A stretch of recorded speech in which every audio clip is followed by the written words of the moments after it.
Hey everybody, I'm Stacy, and I'm coming to you today. Today our topic is going to be intimacy, and we're going to be talking about the I am good enough, and then going to you are good enough, because that is a part of our intimacy. I once had this spiritual teacher, Michael Mirdad, and we talked about intimacy, and when he talked about it, he would say intimacy, into me see, into me see. So I thought that was really interesting, in what we've been talking about. What I've talked about this month with the month of love, talking about self love. There's love of a partner, and then if you don't have a partner, there's still intimacy amongst friends.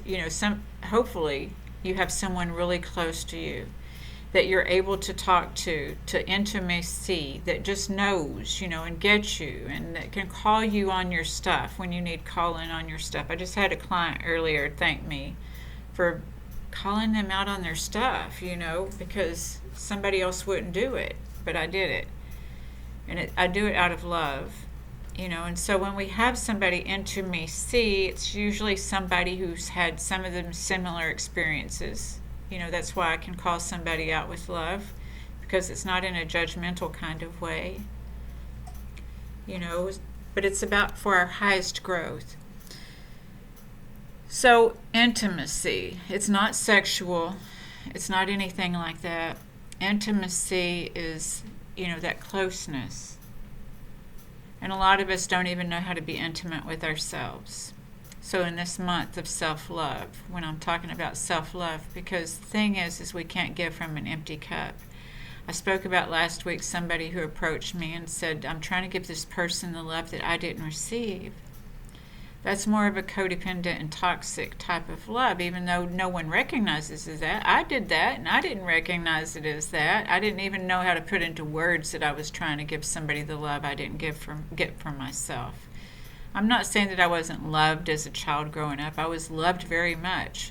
And I was loved as much as my parents knew how to love. They were kids when they got married, for goodness sakes. And so sometimes when we have these parents, we want them to be different than they are, but they're the way that they are, and it's designed for our highest growth. And I'm not trying to minimize anybody who's been in terribly abusive situations. That's just not fair.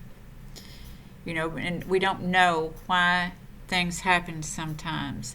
And certainly trauma will cause people, to sometimes self-sabotage. I admire people that don't self-sabotage with trauma. I can't say that that's my story, that I don't have self-sabotage and addictive tendencies, because I do. And I've been in recovery for 27 years now, so I don't react out on them. But they're there. They underlie, things. And if I don't continue to take this inventory, which I encourage people to take for themselves to learn how to love themselves.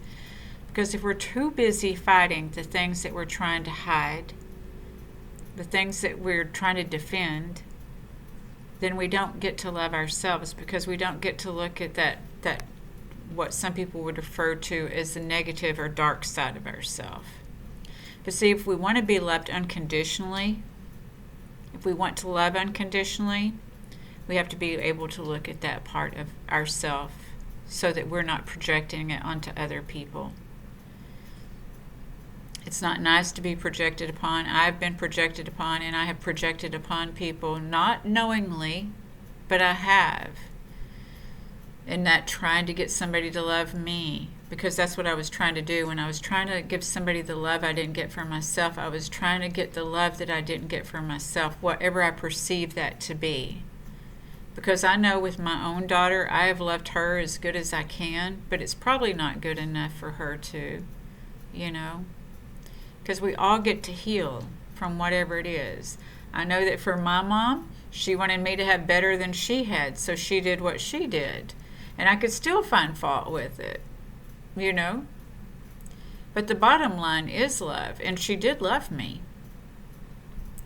And so I am able to express love because the way she loved me. My father, I struggled with, but he loved me the best as he knew how to love me, even though I had to heal from, his inability to, have emotions, his unavailability, emotional unavailability, and other things, verbal abuse, and things like this, and even the toxic relationship we had that I got to carry into my relationships as I grew.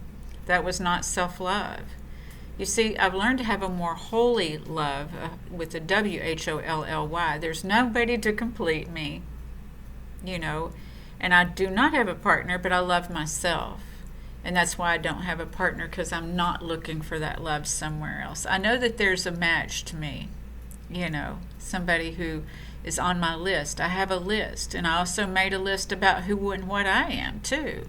So this is how we match compatibility. And a lot of times when we were younger and we got into relationships, we didn't even know if we were compatible. And sometimes older, we get into relationships and we don't know if we're compatible. And so it's important to know who we are and who they are so that we're not projecting, because this is what happens typically in the first 3 months, is we're projecting the qualities of what we have in ourselves, of what we want in somebody else, onto somebody.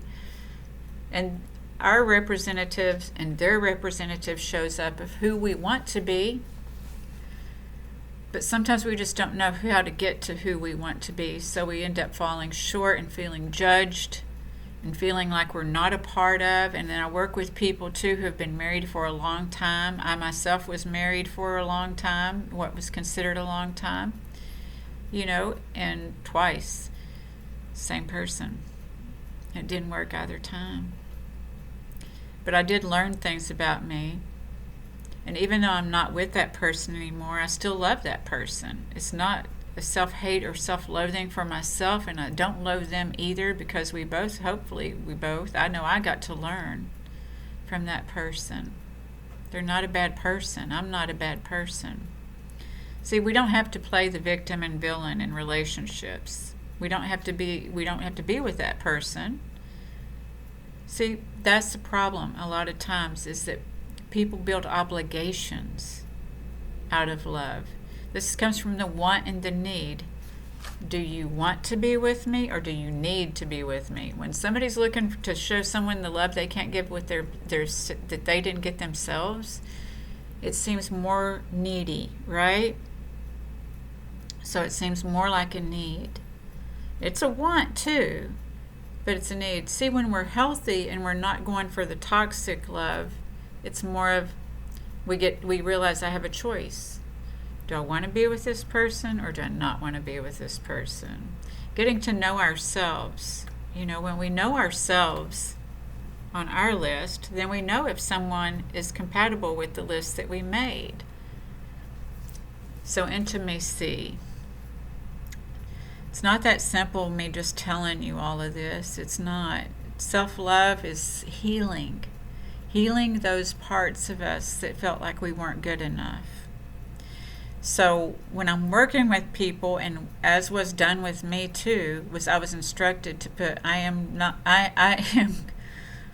goodness, our self-dialogue can say, I'm not worthy, I'm not good enough. And maybe we don't say that, but we feel that, right?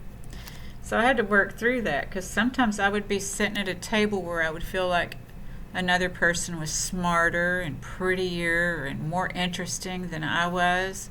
And I got totally fixated on that person. That negative part of that would be jealousy, right? And I had to own that stuff. That's not pretty to own. But on the other side of jealousy is confidence. So if I wanted to claim my confidence, I had to release my jealousy, and I had to name it. My friend, dear friend, Tracy, told me, name it, claim it, bless it, and let it go. I had so many people to help me love myself, and I encourage you to have those people. They're intimate too, when they can see that you do not love yourself. You're not being your representative to your friends or anybody else. You get to be unapologetically you, and Tracy certainly helped me on that path. My therapist, Linda, helped me on that path too. So to be able to do this, I was told to put on my mirror, I am good enough. I know Marissa Peer talks about this, but to put, I am good enough. So I still carry that with other people too, because your eyes are the window to your soul. I often tell people that your words are expressions of your thoughts, and your body language is expression of your feelings. So, we need to get all of that built up within us, and all of that comes from our soul, or it comes from our ego. It's either the soul or the ego who's showing up as our representative. Hopefully we can merge those two and show up in harmony, to where we're not too open, to where we're vulnerable, to where we're not too protective, to where we're not even approachable. We want to have harmony to where we're friendly, and that helps us to navigate our choices then, right? So then we get to decide what resonates with us, what is compatible with us. So what I have people do is say, I am good enough just like I did. I tell them to get closer, because there's, body image, our images, So if you get to the window of your soul, you start off, I am good enough. Because a lot of people, when we talk about body language, they can't look somebody in the eyes, right? It's hard to look themselves in the eyes. Then you scoot in a little closer. I am good enough. 3 times. So we got one more time to go. Then you scoot up, I am good enough, to where all you can see are the pupils in your eyes and the window to your soul. And then what happens is we ingrain, embed, and imprint that upon our soul to cleanse that other stuff, the I can'ts, the I don't knows, the I'm afraid, those fears. Cleanse those fears off of your soul so that you can grow to be unapologetically you and who you are, and to let somebody know you for who you are or not. It's okay if they don't like you. If not everybody likes you, you're getting to be more authentic. You don't want everybody not to like you, but the thing is when you like yourself, the people who are supposed to like you are going to like you. They're going to love you. And loving yourself, you'll make choices that say, I love myself.